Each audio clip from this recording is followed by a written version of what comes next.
Njëri ka vënë alarm policinë e Vlorës, pasi ka pretenduar se po ndiqej nga një automjet me xhama të zinj, teksa ishte duke ecur në zonën e Lungomares. Sipas burimeve, i riu ka njoftuar menjëherë policinë, duke deklaruar se një automjet i dyshimt ishte vënë në ndjekje të tij.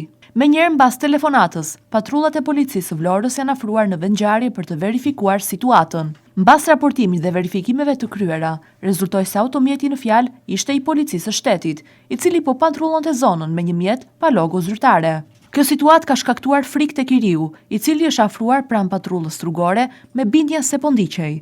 Fatmirësisht, gjithçka është sqaruar brenda një kohe të shkurtër dhe nuk ka pasur incidente të tjera.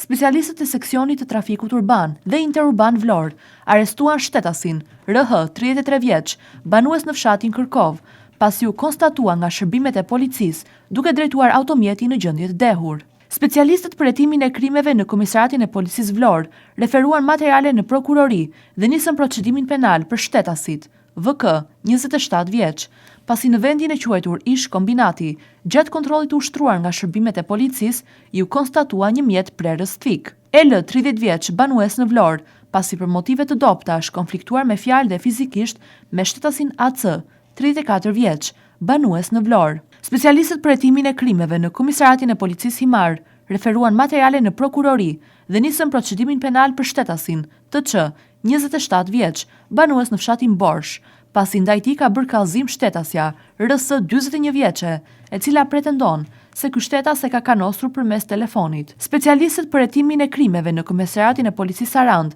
referuan materiale në prokurori dhe shpallën në kërkim shtetasit, KB, 34 vjeç dhe NM 24 vjeç, banues në Sarand, pasi më datë 15 i pari 2026, gjatë një konflikti për motive të dobta, në bashkëpunim me disa shtetas të tjerë të pa identifikuar, kanë plagosur me sende të forta dhe grushta shtetasit BC, 41 vjeç dhe VM, 38 vjeç, banues në Sarand. Vijon puna për identifikimin dhe kapjen e të gjithë personave të përfshirë në konflikt.